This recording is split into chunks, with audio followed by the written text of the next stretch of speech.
People, vamos lá fazer uma revisão para as duas últimas APNPs do módulo 1. Lembrando que vai ser um exercício só, vai ser uma avaliação, tá? Valendo para as duas últimas semanas. E como não podia deixar de ser, sendo a avaliação que encerra o módulo, eu vou colocar aí o que foi abordado durante o módulo inteiro e não podia deixar de colocar matemática financeira. Eu não farei uma revisão de todo o assunto, evidentemente, vou só colocar e ver as fórmulas mais importantes, tá? Algumas questões eu vou responder de uma, duas formas, mas para os vídeos não ficarem tão compridos, algumas como essa eu vou responder de uma forma mais simples. Essa primeira questão aí, por exemplo, ela fala de inflação. Fica difícil de você responder uma questão se você não souber nem o que é inflação, né? Então, na prática,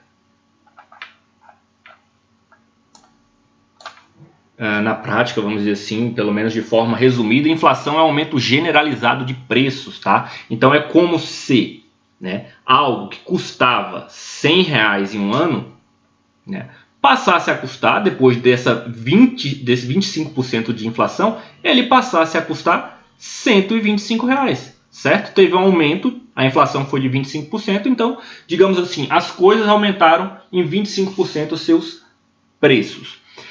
Essa é uma questão que a gente não precisa colocar valores, mas, frequentemente, em porcentagem, a gente pode, se a questão não fornecer, a gente pode usar valores mais simples, né, para exemplo, ou então simplesmente para facilitar os cálculos mesmo, que é o que eu vou fazer aí, embora a gente consiga fazer com valores genéricos. Então, no nosso exemplo, o que a gente tinha? A gente tinha um produto que custava R$100, tá?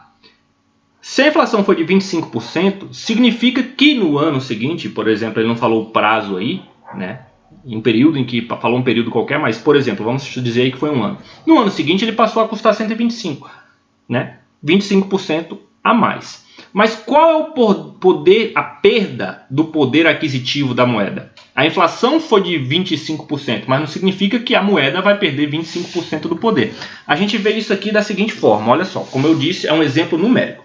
Suponha que o produto custava R$100. Então, com uma nota de R$100, eu comprava esse produto, tá? Após a inflação, esse produto passou a custar R$125, né? Com a nota de R$100 agora, eu não compro mais o produto inteiro. Eu só consigo comprar 100 em um total de 125. Quanto é que isso aí dá? Isso aí vai dar 0,8. Ou seja, suponha que esse aqui seja um produto que eu não preciso comprar ele inteiro, né? Eu consigo comprar partes dele. Então, com R$100 eu só consigo comprar 100 de um total de 125, que era o produto inteiro. Isso é 0,8, equivalente a 80%. Ou seja, a moeda que antes comprava o produto todo, agora só consegue comprar 80%. Eu perdi 20% do meu poder de compra. Essa é uma questão que eu coloquei porque eu acho ela interessante, tá? Uma bacaninha, pra vocês terem uma ideia de inflação, utilidade prática da matemática financeira. Vamos lá, segunda questão. A grande maioria das questões que eu vi, questões de revisão, questões de concurso, questões que eu achei bacana para colocar, que parecia uma aplicação, né? Embora algumas taxas de juros são absurdas, né? Obviamente não se tem isso hoje, nos tempos que a gente vive, mas seriam questões mais aplicáveis.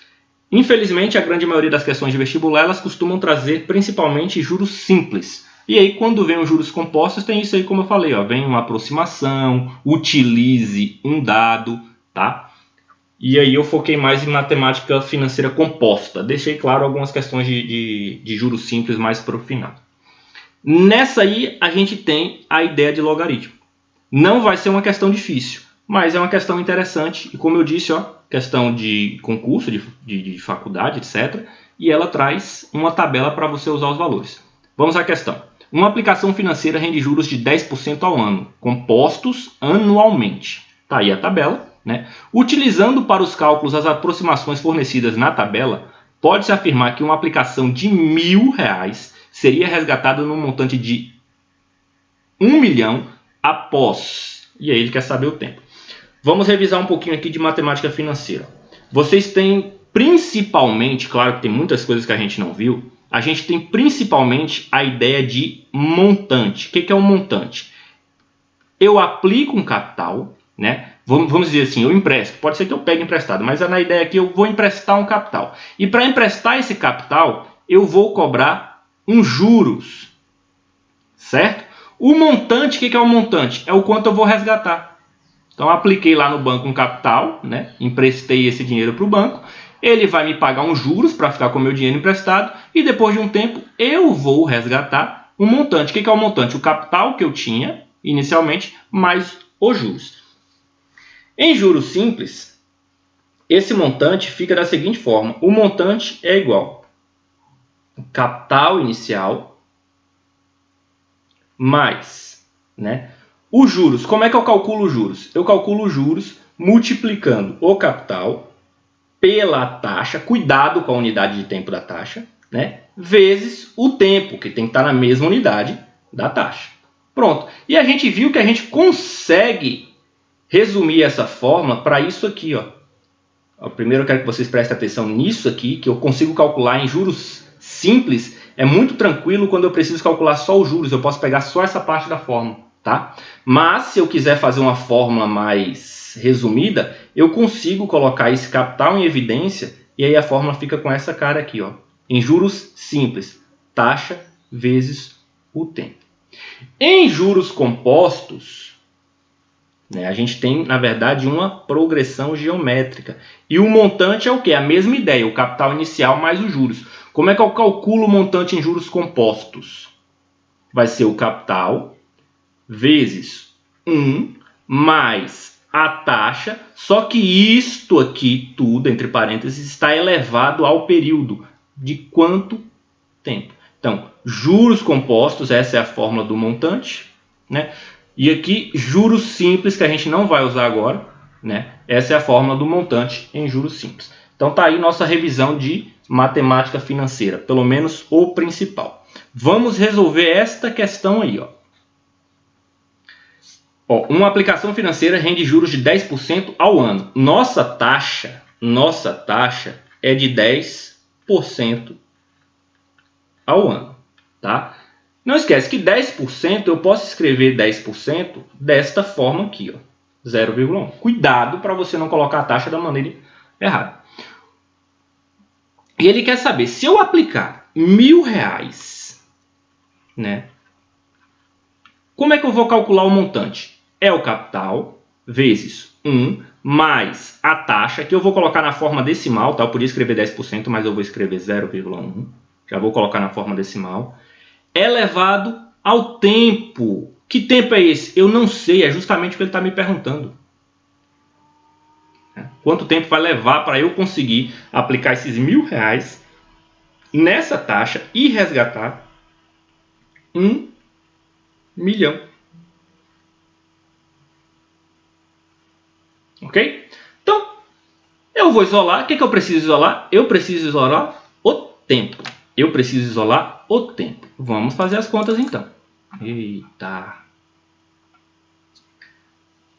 Bom, vou pegar esse 1.000 que está aqui me atrapalhando e vou passar para lá dividindo. No meu caso aqui, esse passar para lá vai ser assim, ó. Né?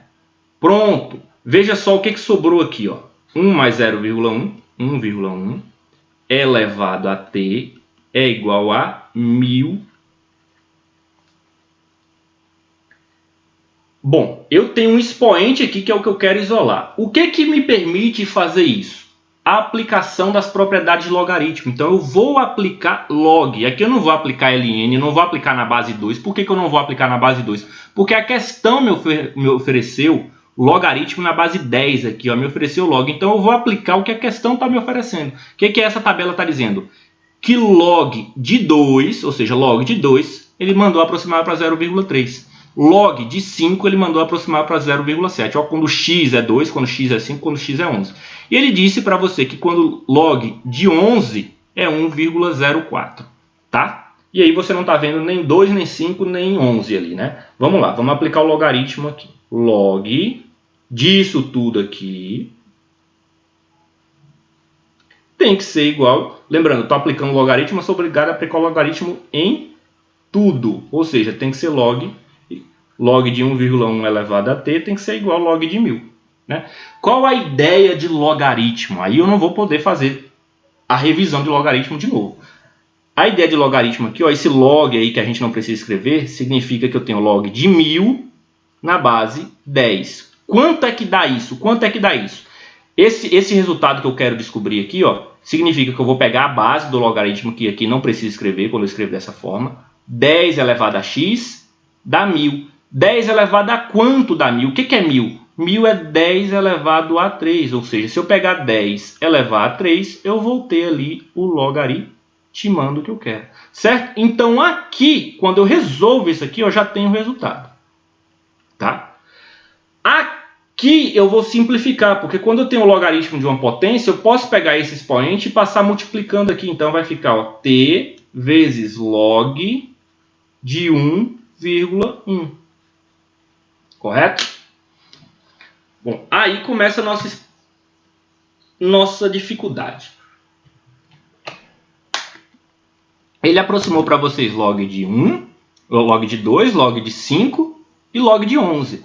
Veja, eu não tenho 11, mas eu tenho 1,1. O que é 1,1? 1,1 é a mesma coisa que 11 dividido por 10. Tá? Vou colocar esse número fracionário, em forma de fração. Então eu fiz esta modificação aí, ó, log de 11 sobre 10. Tá? Eu estou calculando log disso aqui. Lembrando que log de 1000 a gente já calculou e viu que é 3. Vou aplicar outra propriedade de logaritmos. Tá?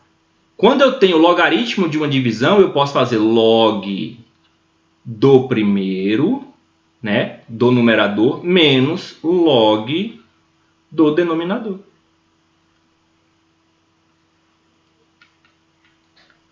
Log de 11, ele forneceu para você, disse que era 1,04, tá? Log de 10, poxa, log de 10 na base 10. 10 elevado a quanto dá 10? É o próprio 1, tá? 10 elevado a 1 dá 10, ok? Então, resolvendo aqui dentro do parêntese, ó, eu vou ficar com 1,04 menos 1, vai ficar 0,4, que multiplica t.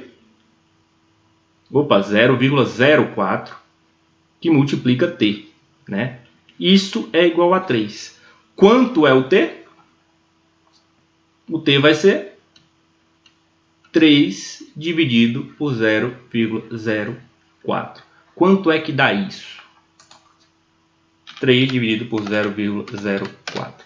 Dá 75. T. Então, t é igual a 75. 75 o que, gente? Lembra que a taxa que a gente estava calculando estava ao ano, né? Se eu não fiz modificação em mais nada, o tempo que eu encontrei aqui na fórmula, usando a taxa ao ano, só pode ser 75 anos. Pronto. Aí você vai lá e marca no gabarito. Aí eu espero que não seja necessário a essa altura da vida ter que explicar que 75 anos é 3/4 de século, né? Se um século representa 100 anos, 75 anos vai representar quanto? Você vai fazer essa regra de 3, vai descobrir que x é 0,75. 0,75 é 75 sobre 100. E aí, simplificando, 3/4, simplificando por 25. Não vou entrar em detalhes nisso aí. A alternativa correta? Letra E. Vou encerrar esse vídeo por aqui.